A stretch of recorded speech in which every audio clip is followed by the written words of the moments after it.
মধুমিতার গায়ে হলুদে সৌমিত্রিষা কুণ্ডু কি করলেন? ছোট পর্দার মিঠাই থেকে বড় পর্দা আর ওটিটি নিজের অভিনয় দিয়ে বারবার নিজেকে প্রমাণ করেছেন সৌমিত্রিষা কুণ্ডু। প্রশংসা যেমন পেয়েছেন তেমনই কটাক্ষও এসেছে, কিন্তু সবকিছুর মাঝেই তিনি বরাবর ইতিবাচক মনোভাবেই জীবনকে দেখেন। আর সেই ইতিবাচকতাই যেন ধরা পড়ল মধুমিতা সরকারের গায়ে হলুদ অনুষ্ঠানে। হলুদ শাড়িতে সাজে মুখে চেনা মিষ্টি হাসি নিয়ে হাজির হন সৌমিত্রিষা।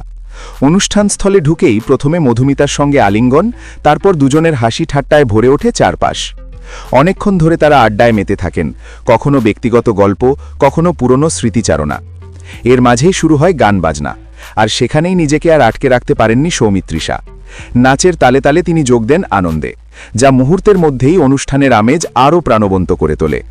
মধুমিতার মুখের হাসিই বলে দিচ্ছিল এই উপস্থিতি তার কাছে কতটা বিশেষ। গায়ে হলুদের এই দিনে সৌমিত্রিষার সহজ প্রাণখোলা আচরণই যেন হয়ে উঠল সবচেয়ে আলোচিত বিষয়।